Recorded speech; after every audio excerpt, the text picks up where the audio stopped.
ASMR Coffin Radio.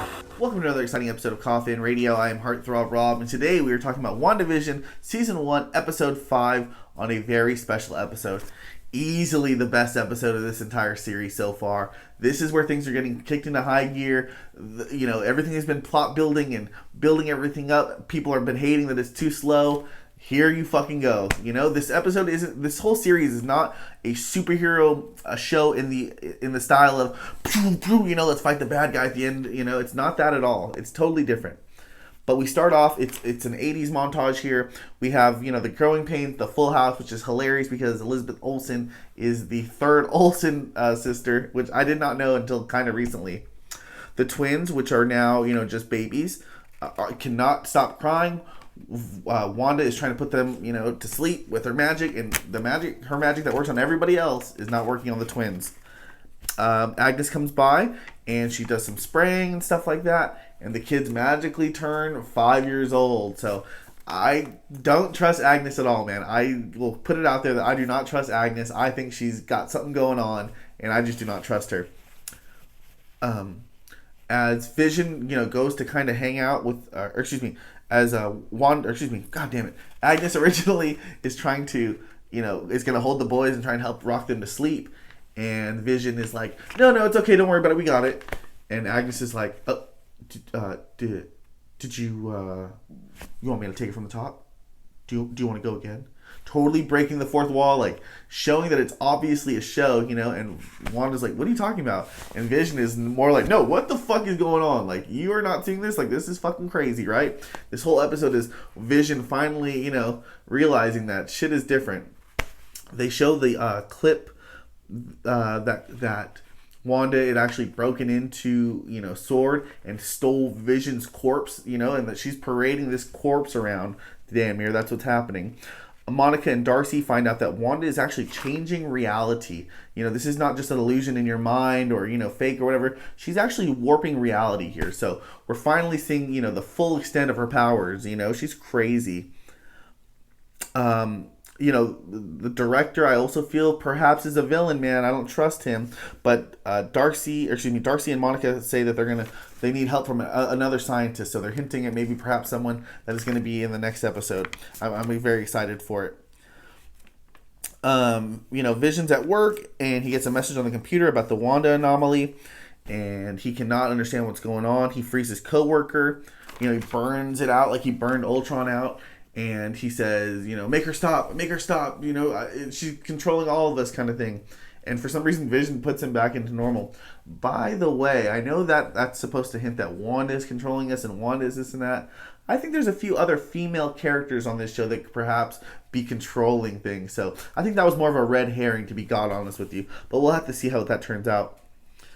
The commercial there is for Lagos paper towels for when you make a mess. You didn't mean to. Obviously referencing the Lagos thing where Wanda blows up that whole fucking building. But, again, it's just trivializing, making things minute that were big in her life. They're hiding it. Someone also noticed that the pieces actually look like time stones. Or, like infinity stones. Like this liquid that gets spilled is perhaps like the ether. The toaster is Vision's thing in his head. That button that was glowing. The Tesseract was that square tissue paper. Just all sorts of things that I think perhaps could be, if you're really looking for clues, you know what to look for here. The boys are now, get this dog, and they're now 10 years old. Unfortunately, the dog dies, and, the boys are trying to tell Wanda to fix the dead, that you can fix this. Agnes is like, oh, you can do that? Vision doesn't trust Wanda, man. At the end of this episode, Wanda is like he just doesn't trust her. And she's trying, he's like, you don't control me. And she's like, don't I? And, the credits start rolling. And he's like, no, what? You fucking, no, you don't. Like, and he's trying to talk over her, and the credits stop and they're in the living room and they damn near fight, and he's like, you can't he's like, what's outside of Westview? And she's like, you don't want to know. He's like, you can't make that decision for me. Great acting here by Vision. And he's not letting it stop. He wants to know exactly what's going on. Why are there no children in this town? I know you're controlling my coworkers. Like, what the fuck is going on? And, she's like, you're here with me in love, and we have 2 children. Isn't that all that you could ask for? Isn't that enough? Isn't that enough to know? And there's all of a sudden a knock on the door, and she's like, I didn't do that.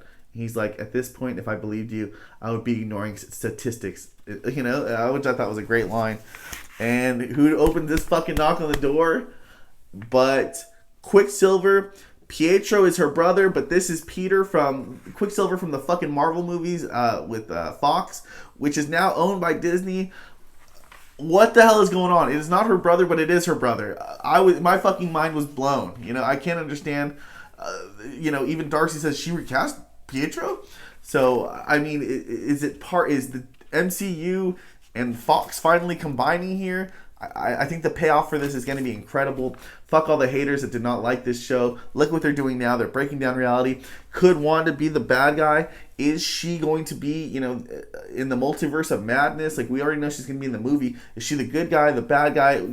Are we breaking down the walls here? Will we be able to see, with everything going on with Spider-Man as well, with Tom Holland, and, we hearing about Venom might also be in a movie, or they're obviously putting Electro in there, where her Doc Ock is in there. Just everything in the multiverse is just kind of broken down.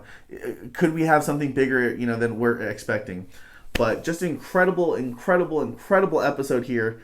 I know everyone loved episode 4. I thought episode 4 was easily the weakest of the show, but this episode unanimously easily the best episode. It's not even up for debate. But there's just so many questions now. They answered everything, but they blew our fucking mind with the ending. But we'll have to see you next week, man. But there's plenty of theories. I mean, this is the biggest time where we can kind of guess what's going on. So I'd like to hear everyone's theories, as I gave mine of who might be the real villain, and the recasting of Pietro, what that means for the whole Marvel universe, MCU, Fox, whatever it might be. But let's talk about it, man. We'll talk about it in the comments. Make sure you like and subscribe. And if you like what you're watching, then hop in the coffin. Follow us on social media at Coffin Radio. Coffin is spelled with a K. And that's all for today. KSFR, Coffin Radio.